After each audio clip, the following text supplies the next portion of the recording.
How's it going, everybody? We are back with another Inventor tutorial here. Today, I'm going to talk about what you should do with your drawing with your part once you've already made everything.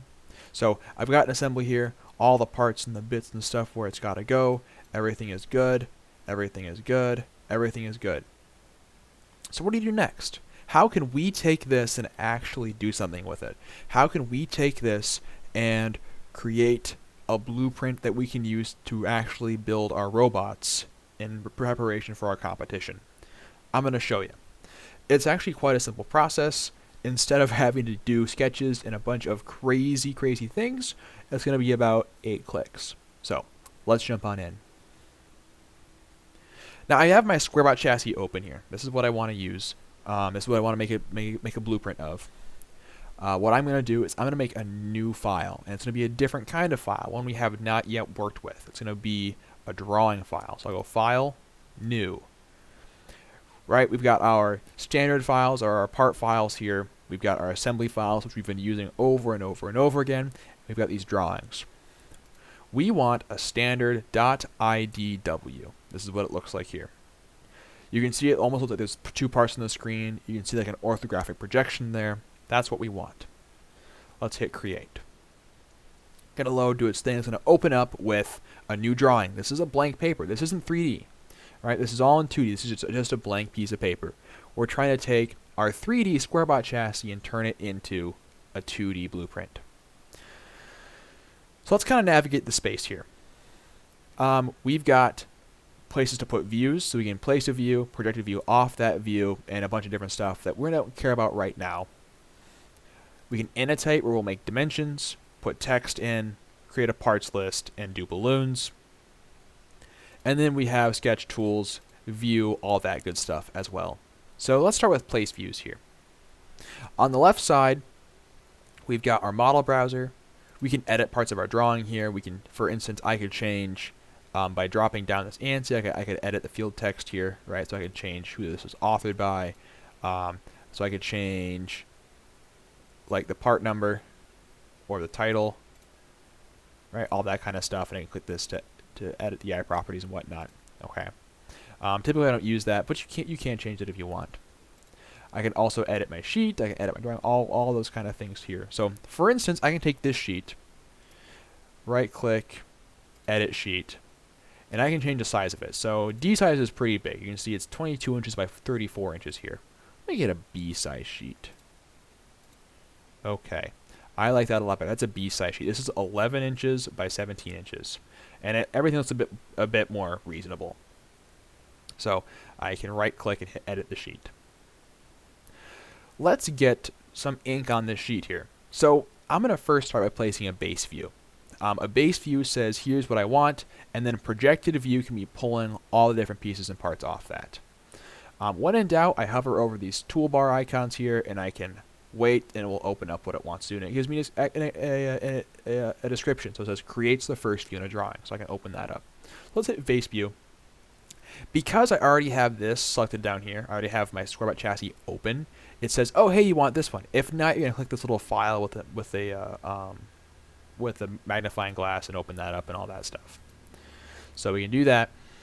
Now let's talk about what this is. We've got a lot of options in here for what this view looks like. So on the screen, I've got this. It's what effectively is my SquareBot, and it looks like it's in color right now, and however, it's actually not. If I was to hit OK, it'd be black and white. That's because of our style right here. So our style, we can turn hidden lines on, or we can turn hidden lines off, so it defaults to hidden lines removed. Then we can turn shading on and shading off. I'll keep it off for now so you can see what it looks like. Down here we have our scale. Our scale is like a fraction. Smaller the fraction, smaller the part, right? So let's make it a 1/2 scale. Or maybe let's make it, let's make it 1/3 scale. I'll use my keyboard here to type 1/3 scale. So it's kind of in the middle ground, all right? I'm kind of a good size here. So I'm going to hit OK. Something else we can do here is also on my view cube, I can change how I see this part here, right? So I can flip around to the front, find the right side, all that good stuff. I'm going to keep the front view right there. So I'm going to hit OK. Going to load, and notice how the color went away. Now I can grab it and I can move this. When I want to move this, I will select this red box around here, and I can grab it and I can move it around. That's what I want to do. Good. I have a side view then. That's a good side view here. I got all my parts and pieces there. We're rolling. I also want a top view. Now, instead of making a whole new base view, what I can do is I can project a view off that, and it just grabs all the geometry here and sticks it there. So I can click, it defaulted it for me, but I'd click this view, and I'd pull it out like that, and select it. Now, it selects, right? Now, I'm not going to click it again. It's going to turn this green faint line around here. What I'm just going to do, I'm going to right-click, and I'm going to hit Create. It's going to load, it's going to do its thing, and now I've got a top view of it as well. So you can see that's the top of my part there. That's the top. And now notice how all these move together here, right? This is all in a line. So these axles make up everything else on there, and it all lines up perfectly. So a top and a front view right there.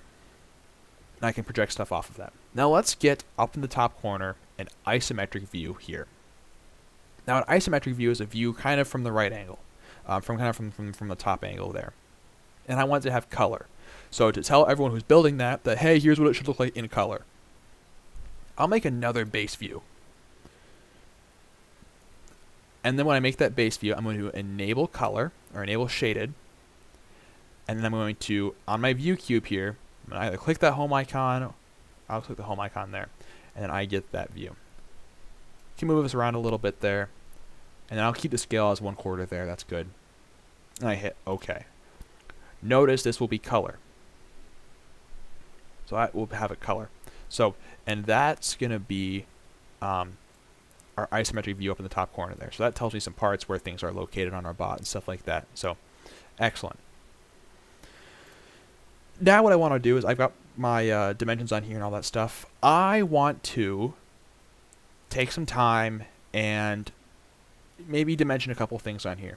With my students, I'll have them dimension the overall length and the overall width of this thing. So let's go to Annotate, and then we'll use Dimension here.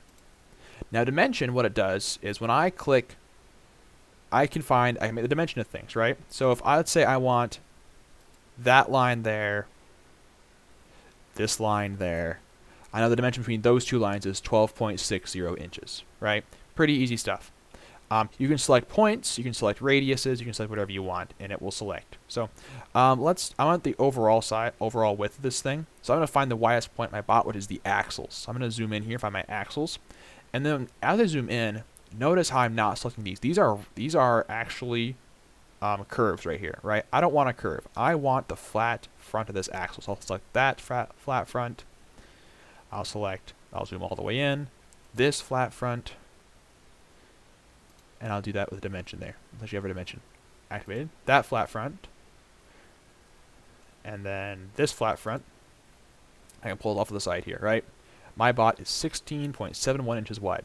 And when you click, it's going to open up this edit dimension. We'll just hit OK. Now let's get overall width. This one's a bit simpler.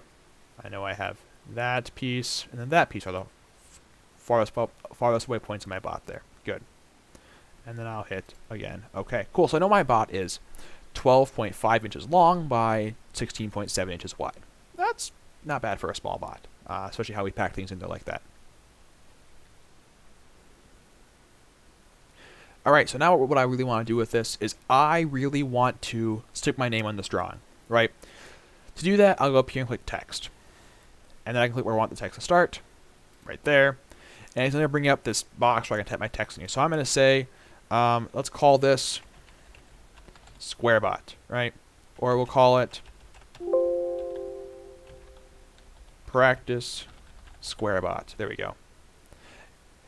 In this box, I can change the font, which I'll leave at Tahoma. I can also change the size. Let's make this a bit bigger there. And I can hit OK. Now when I grab this here, I can move it around. I can see the name is Practice SquareBot.